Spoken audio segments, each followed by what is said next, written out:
Volkswagen vendió 5 millones de Beetles, más que cualquier otro modelo de automóvil en la historia, más que el modelo T, más que el Corolla. Así que intentaron traerlo de vuelta 2 veces, gastó miles de millones de dólares y en ambas ocasiones fracasó. No porque los autos fueran terribles, sino porque Volkswagen malinterpretó fundamentalmente lo que hacía del Beetle el Beetle. Para entender por qué fallaron los reinicios, es necesario entender qué estaban tratando de reiniciar. Y el Beetle original es una de las historias de éxito más extrañas en historia del automóvil. Quizás en la historia industrial. El coche fue encargado en 1934 por Adolf Hitler, no un gran origen, historia. Quería un Volkswagen, literalmente un coche del pueblo, algo lo suficientemente barato como para que cualquier familia alemana pudiera tener uno. Contrató a Ferdinand Porsche para que lo diseñara. Porsche llevaba años trabajando en conceptos de coches pequeños, y se le ocurrió algo realmente radical para el tiempo. Un motor de 4 cilindros opuestos horizontalmente, refrigerado por aire y montado en la parte trasera, sin radiador, sin bomba de agua, un chasis de plataforma de columna vertebral con suspensión de barra de torsión en las 4 esquinas. Todo fue diseñado desde cero para ser simple, barato de fabricar y prácticamente indestructible. La fábrica de Wolfsburg fue construida específicamente para producir el automóvil. Se suponía que sería la fábrica de automóviles más grande del mundo, pero la Segunda Guerra Mundial se interpuso y la planta pasó los años de la guerra fabricando vehículos militares, misiles Buno y bombas volantes, componentes y utilizando mano de obra forzada para hacerlo.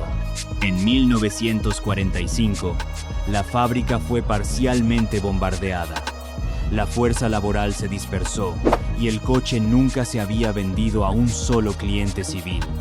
Después de la guerra, la fábrica pasó a manos británicas. Zona de ocupación. Nadie la quería.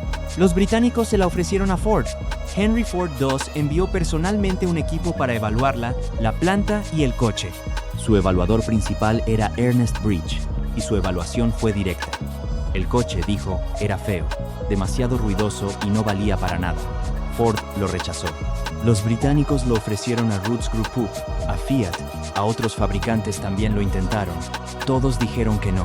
Entonces, el gobierno militar británico hizo algo inesperado.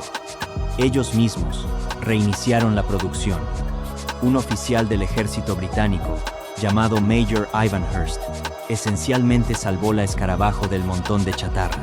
Organizó reparaciones en la fábrica. Encontró materias primas en el caos de la posguerra.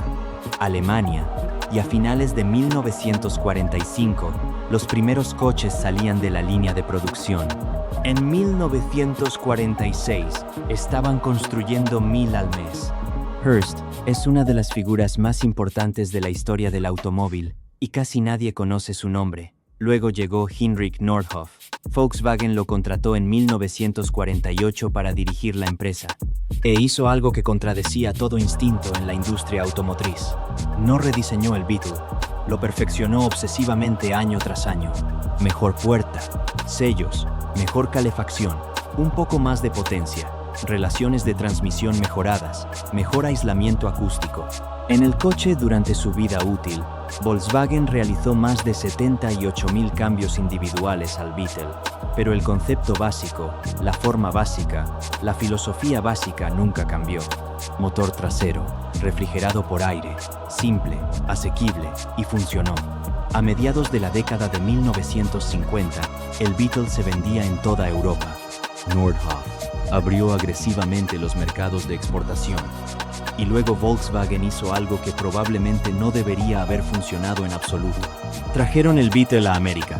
El mercado automovilístico estadounidense a finales de la década de 1950 se centraba en el cromo, aletas traseras, motores bocho y un tamaño descomunal.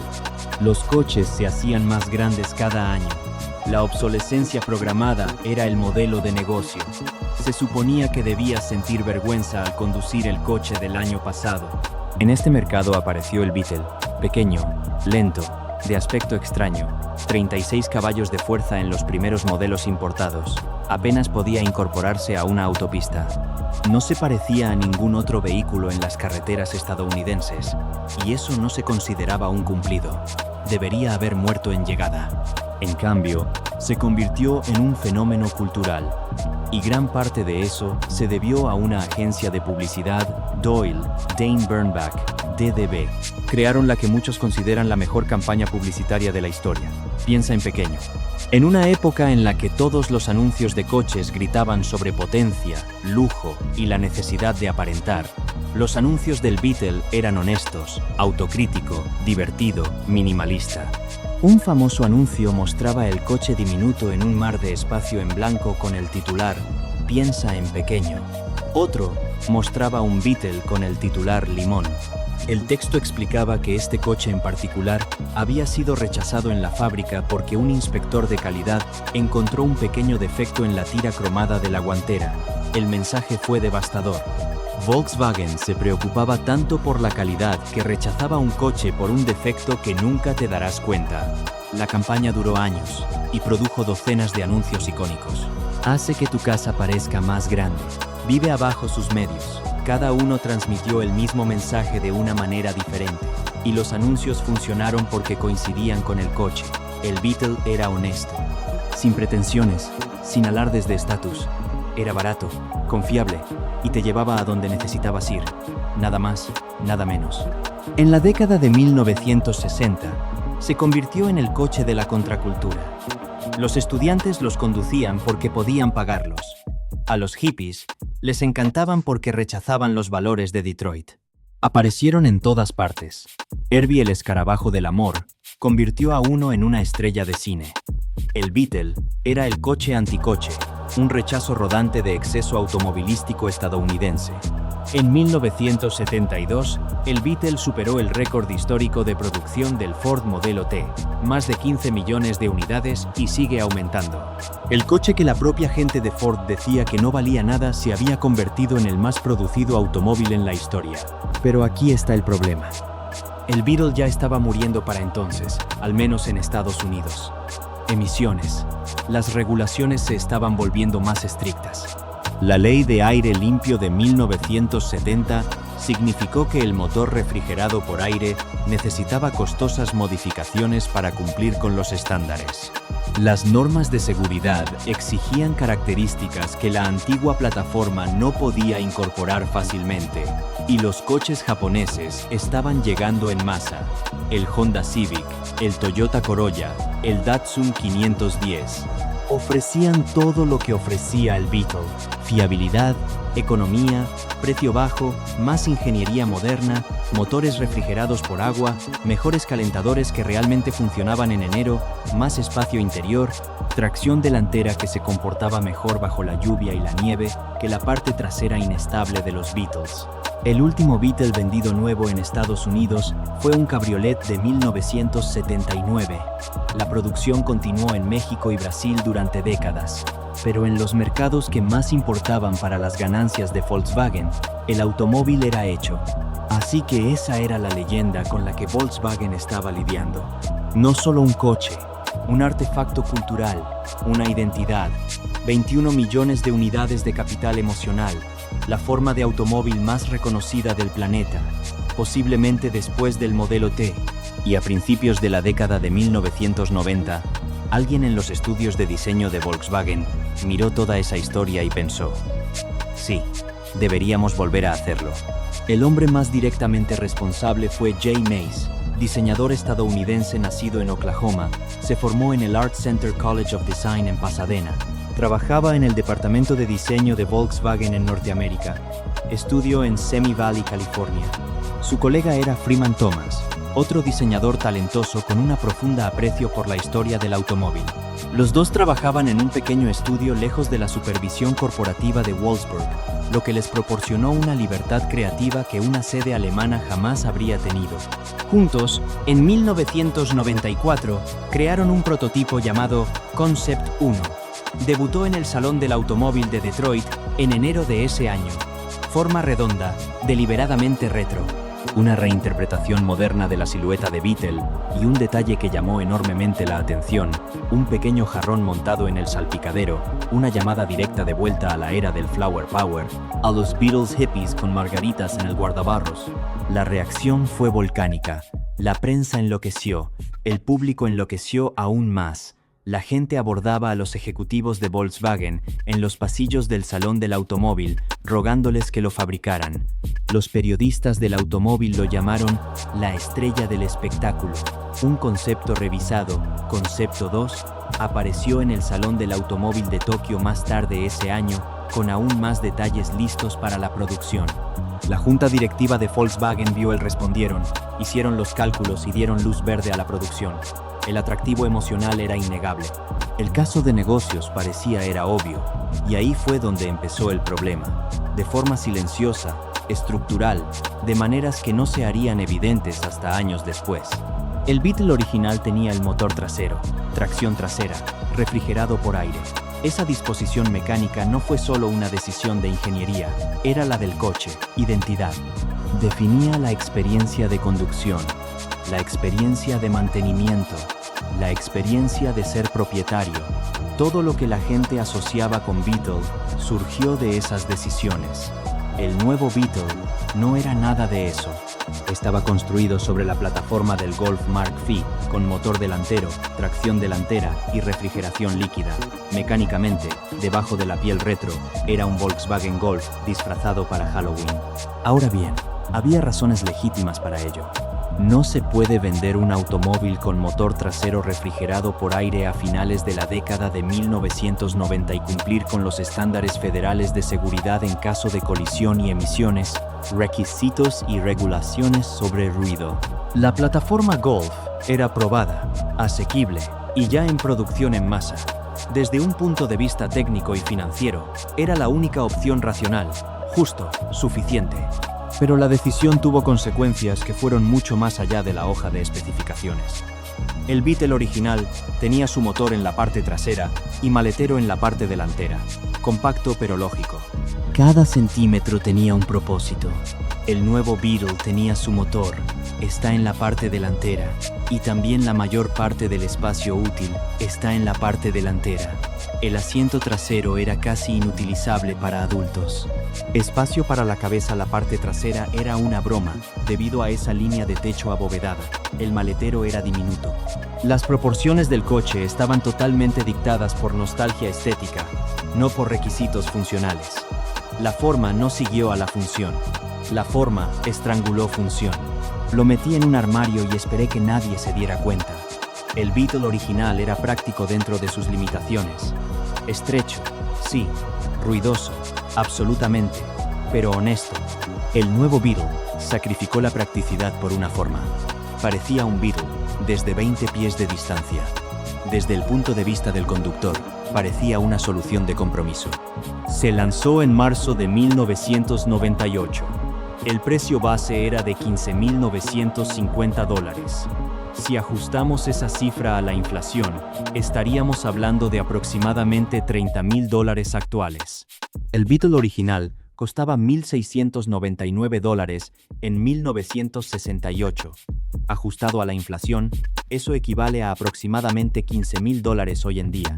Por lo tanto, el reinicio costó aproximadamente el doble del costo original en dólares reales, dólares por un coche menos práctico, mecánicamente menos singular y que se basaba enteramente en emociones prestadas capital. Pero inicialmente, nada de eso importó. Volkswagen vendió más de 80,000 nuevos Beetles en Norteamérica en el primer año completo. La demanda superó a la oferta. Los distribuidores le subieron el precio. La gente estaba entusiasmada. El diseño era distintivo, era divertido, era diferente a todo lo demás en el estacionamiento. El problema era, ¿quién estaba comprándolo y por qué? El Beetle original había sido universal. Estudiantes, fontaneros, médicos, surfistas, contables, hippies, abuelas. Cruzó todas las líneas demográficas porque era lo suficientemente asequible para cualquiera. El nuevo Beetle atrajo una porción mucho más reducida del mercado. Casi de inmediato, los estudios de mercado revelaron que el perfil demográfico de los compradores es abrumadoramente femenino, edad media alrededor de 35 años. Normalmente se compra como segundo o tercer vehículo familiar. Se convirtió en la frase directa de la industria: el coche de chicas, no mi etiqueta. Eso es lo que mostraron los datos y lo que dijo la prensa automotriz. Según se informó sin cesar, el Beetle había pasado de ser el coche de todos a un accesorio de moda para un nicho de mercado específico. Y Volkswagen no supo adaptarse. Estaban atrapados. Cada anuncio reforzaba la ternura. Cada reseña mencionaba el jarrón. La imagen de la marca se solidificó antes. Podrían rectificar el rumbo. Y la moda tiene fecha de caducidad. Para 2002, las ventas anuales se habían reducido a la mitad. En 2005, cayeron por debajo de los 40.000. En 2008, rondaban los 25.000. El coche no había cambiado fundamentalmente. La novedad ya se había desvanecido. Una vez que superabas la forma bonita y el jarrón de flores, te quedabas con un coche que era peor que un Golf en casi todos los aspectos prácticos, con menos espacio interior, peor visibilidad trasera, precio más elevado. El modelo Turbo S intentó aportar mayor credibilidad en cuanto a rendimiento. 150 caballos de fuerza, suspensión deportiva, caja de cambios manual de 6 velocidades, un compacto deportivo decente, pero un parche para una herida filosófica. Nadie que optara por un GTI eligiera un Beetle turboalimentado. Si te gusta esto, suscríbete. Cubrimos cosas como esta todas las semanas. Bien, volvamos al tema. Hablemos de qué salió mal realmente a nivel de filosofía de ingeniería, porque esto no es en realidad. Es una historia sobre malas gafas. Es una historia sobre la pérdida de la identidad. Los Beatles originales triunfaron gracias a una razón un conjunto específico de decisiones de ingeniería que crearon una experiencia de propiedad muy particular. Comencemos con el motor. Motor trasero de 4 cilindros opuestos horizontalmente refrigerado por aire. Sin radiador, sin bomba de agua, sin mangueras de refrigerante, sin termostato, sin núcleo de calefacción conectado a un sistema de refrigeración. Menos cosas que se pudieran romper significaba menos cosas que se rompían. El motor estaba situado en la parte trasera, al que se accedía levantando una tapa ligera del maletero. Se podía ver todo desde allí. Está a la vista y es accesible. Podrías cambiar el aceite tú mismo. Ajusta las válvulas con un calibrador de espesores y una llave de 13 milímetros. Reemplaza el generador. Cambia las bujías en 5 minutos. No necesitaste un elevador. No necesitabas una herramienta de diagnóstico. No necesitabas un técnico capacitado por el fabricante. Necesitabas herramientas manuales básicas y la voluntad de ensuciarte las manos. El motor plano 4 desplazaba unos 1.200 cúbicos centímetros en los primeros modelos. A lo largo de las décadas, creció hasta alcanzar los 1.300, luego los 1.500 y finalmente los 1.600 centímetros. La potencia variaba desde unos modestos 25 caballos de fuerza en las primeras versiones de posguerra hasta aproximadamente 53 en los modelos posteriores de doble puerto. Eso suena patético, y lo era, pero el coche pesaba alrededor de 1.800 libras. Potencia para el peso era deficiente según cualquier estándar, pero el coche nunca pretendió lo contrario. No intentaba ser rápido, intentaba ser indestructible.